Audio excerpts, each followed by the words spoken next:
Chapter 8. Clouds fumed over Joseph's head like pillars of smoke, red in the glow of the setting sun, as he and Nieto followed the Arkansas River, southwest toward Dodge City. They'd spent 3 days taking the long way around ranchers' fences and sneaking through freshly planted wheat fields whenever they found gaps in the wire, hoping the farmers wouldn't see them and their dogs wouldn't smell them. Despite the detours and the prairie's rolling hills, they'd managed to put more than 100 miles between them and Abilene. The open range ain't so open no more, Joseph thought gloomily. Pawnee Rock rose out of the grassy flat in front of him, smaller than he remembered. Someone had chiseled the sandstone surface and worn it down. Still a good place to camp. No one can ambush us. We'll see them long before they see us. He'd been so young when he first passed this way. 7 years old and alone in the world. His only companions a runaway slave and a stolen horse. Joseph supposed it was compassion that had moved Jeremiah to take him under his wing. He taught him how to survive, raised him like a son. In exchange, Joseph had taught him how to read. "The names written here, who do they belong to?" Nieto asked. Names too numerous to count had been carved into the rock's craggy face, big and small, long and short, weathered by the passage of time. "Folk of every sort going west," Joseph answered, "looking for a better life. Did you write yours?" Joseph shook his head. "Weren't no room when I came through." "Did you make the journey alone?" "No, I was just a kid. I had a friend who made sure I didn't get shot or eaten. We both had a lot of learning to do, a lot of hardships we couldn't have dreamt of. He was younger than I am now, had lived on the same plantation his whole life. We never stayed in one place long." "Why not?" Nieto asked. "Well," Joseph sighed, "we were flat broke, so I learned how to pick pockets, and Jeremiah took up conning folk. Sooner or later we'd always wear out our welcome." The West had felt so boundless to him back then. Every time they'd cut and run, they'd found another town, somewhere they could start over, where no one knew them. To put down roots is to become bound to something, Sal had told him years ago. Planting yourself in one place makes you vulnerable. When the axe swings, you can't flee. When lightning strikes, there's nowhere to hide. To linger is to die. Joseph lived by those words. They all did. But the West was getting smaller, cities and fences hemming him in, tightening like a noose around his neck. What made you part ways with him? Nieto's question ripped open a wound that still hadn't healed. 8 years of wrestling and trying to find some measure of acceptance hadn't made it any easier for Joseph to talk about. Consumption. He rode with us till he couldn't no more. "I'm sorry," Nieto said. Joseph clenched his jaw, avoiding his gaze. Steele lowered his head as he started up the rocky slope, and Joseph leaned forward, Nieto's pinto mare close at his heels. They'd found her in the stable yard next to the jail the night he'd rescued Nieto. Squinting south, Joseph spotted a small town that had sprung up less than a mile distant. Too close.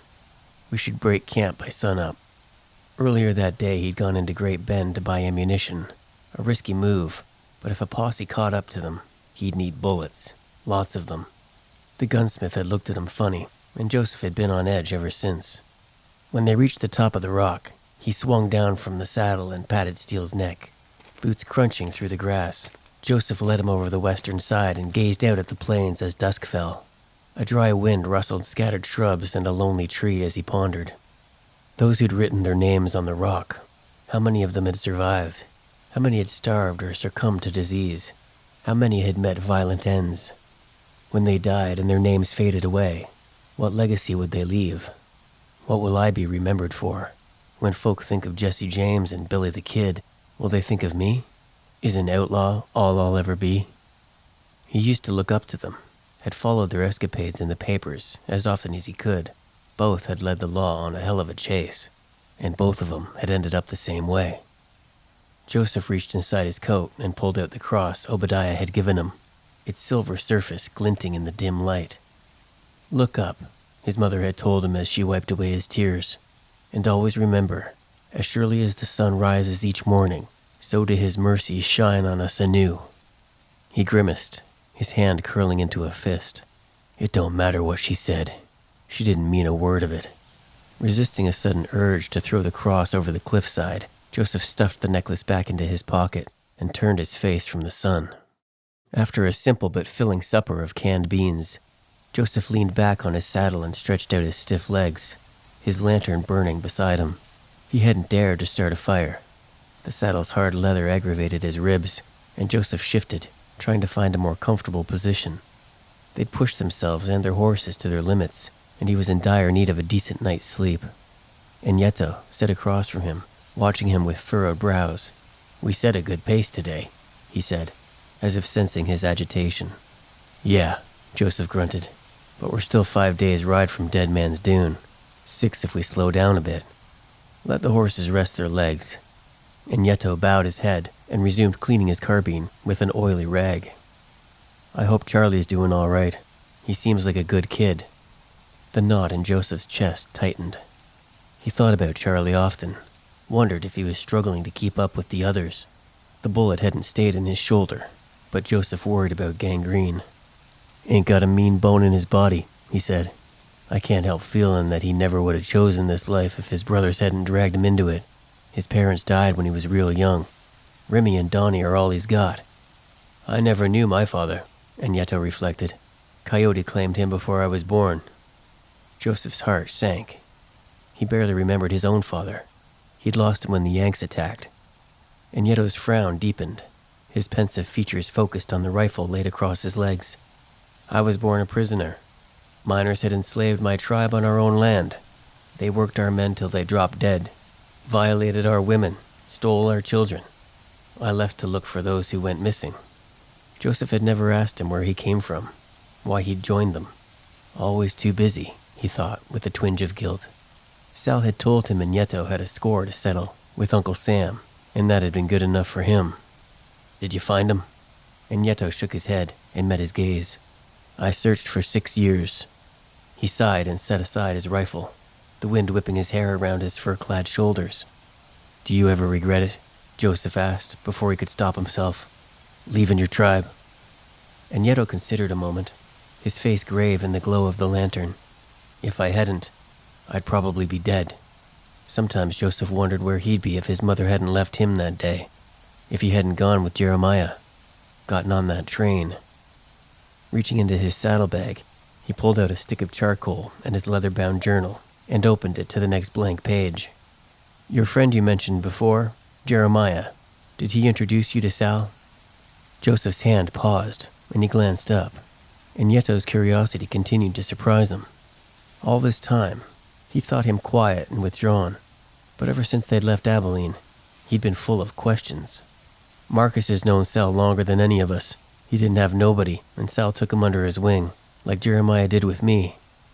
Joseph's hand moved up and down the page, back and forth. "Some here, a little there. We ran into him one day, Jeremiah and me. Sal didn't have a gang back then, but he had big ideas. The 4 of us stuck together, became a family of sorts, and the rest is history." His charcoal scratched away in the silence, thin lines forming slanted roofs and store corners. Smudged shapes walked a dark street. "When I met Sal, he said he could help me," Nieto mused. "He said that every bank, every train I robbed would hurt the invaders who'd enslaved my people. I don't see how killing a man on his own land helps anyone." "It don't." His grip tightened, the charcoal digging into the paper. His strokes were quick and instinctive. Angry. "Lighten up or you'll break it. That was a generous thing you did, paying their debt.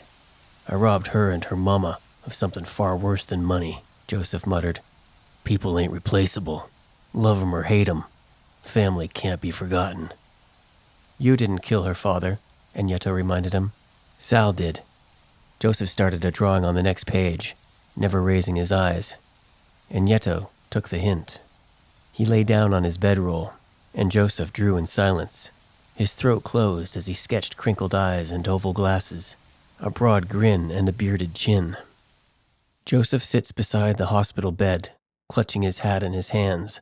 Jeremiah lies under white sheets, coughing and shaking with chills that even the driest climate can't rid him of. "The path I led you down all those years ago, it weren't right," he rasps. "I'm sorry, Joseph. I truly am."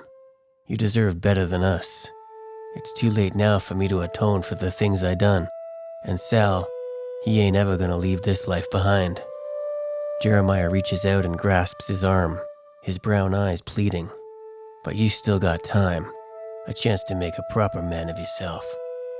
The charcoal snapped in two.